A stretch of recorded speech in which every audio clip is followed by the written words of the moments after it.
No dia 16 de maio, o Banco do Brasil apresentou os resultados do primeiro trimestre de 2025. Desde então, as ações chegaram a cair quase 30%. A pergunta que fica é a seguinte: oportunidade oscilada? É sobre isso que vamos explorar nesse vídeo aqui. O número que chamou mais atenção no resultado foi o lucro líquido, que veio bem abaixo do esperado. O motivo da queda, ou melhor, os motivos são basicamente dois. O principal é a entrada em vigor da resolução do Banco Central, né, número 4.966. Basicamente, o que essa norma traz é uma forma mais próxima do padrão internacional, IFRS 9, que obriga os bancos a mudarem as contas, as PDDs, provisões para os devedores duvidosos, que basicamente são valores que o banco emprestou e a possibilidade, né, de tomarem um calote seja alta. Anteriormente, a perda ela só começava a ser contabilizada no momento em que o cliente atrasava de fato o pagamento. Então, com essa resolução atual, o modelo é de perda esperada. Então o banco ele já tem que começar a provisionar recurso a partir do momento em que ele concede o crédito, mesmo que o tomador de crédito ainda esteja pagando em dia, sem problema nenhum. O fato é que essa mudança afetou significativamente o Banco do Brasil, que teve que aumentar consideravelmente o seu volume de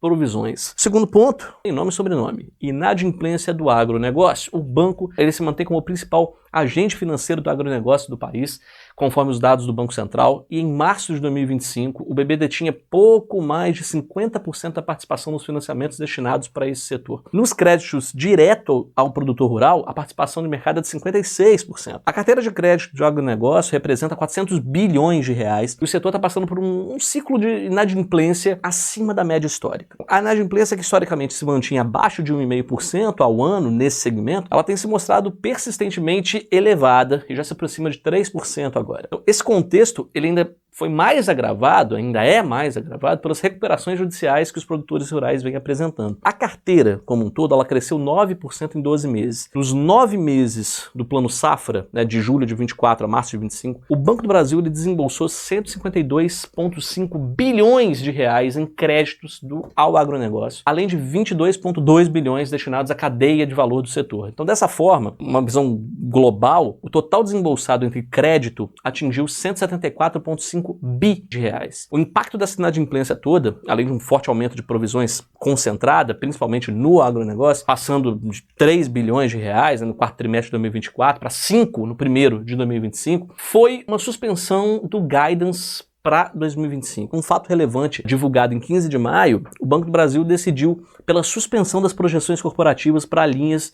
de custo do crédito, margem financeira bruta e lucro líquido ajustado. Então, o agravamento dessa inadimplência toda, né, de parte da carteira de agronegócio, acima do esperado ao longo de 2025, e a sua característica de amortizações concentradas no fim da safra, combinado aí com a vigência das novas regras, né, da resolução que a gente comentou, implicou em um cenário de uma incerteza mais forte sobre as projeções segundo o banco. Recentemente, a Legacy, respeitada gestora de recursos independente, né, com mais de 20 bi sob gestão, divulgou uma carta especial argumentando que o mercado ainda subestima os riscos advindos dessa carteira de crédito agrícola do Banco do Brasil. A conclusão disso tudo, segundo a Legacy, né, é que o modelo de concessão de crédito do banco, né, parece desajustado à nova realidade do setor. Então, o modelo de garantia adotado pelo Banco do Brasil, que é o penhor da safra, já se mostrou adequado frente aos seus concorrentes, né, que operam majoritariamente com alienação fiduciária da terra, que é um mecanismo de recuperação mais direto, mais eficiente. O fato é que o Banco do Brasil tem um fluxo de vencimento de operações do agro bastante concentrado nos meses de abril, maio e junho,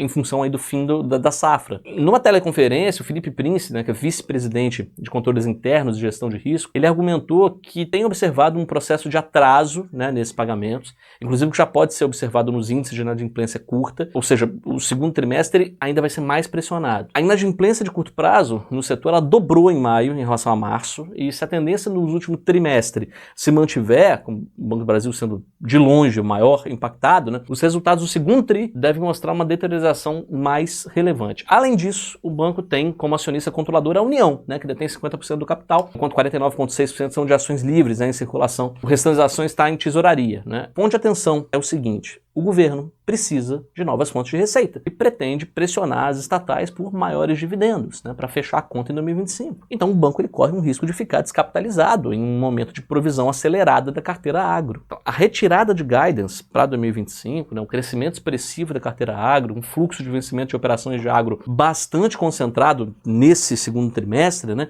de abril a junho, em função do no fim da safra, junto com o crescimento da inadimplência de curto prazo do setor, ele deve pressionar o balanço do banco a partir de maio, gerando efeitos mais significativos aí para junho e julho. A perspectiva é de estabilização da inadimplência ao longo dos próximos trimestres, um retorno gradual para patamares mais saudáveis aí dentro de um horizonte de 18 a 24 meses.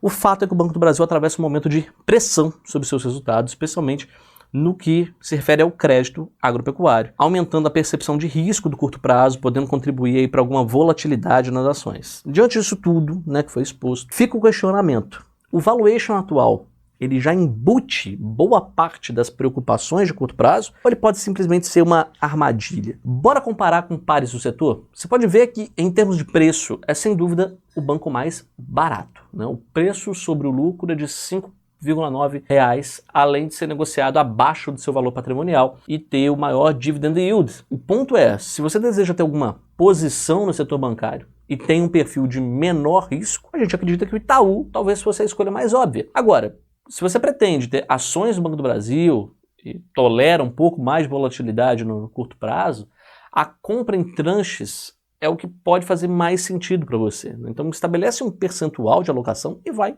comprando aos poucos. Se você tem dúvidas sobre essa alocação, chama a gente no WhatsApp, porque a gente pode te ajudar com isso, entender o seu perfil, entender quais são os seus objetivos e te ajudar a entender como é que você poderia participar desse negócio. Até mais!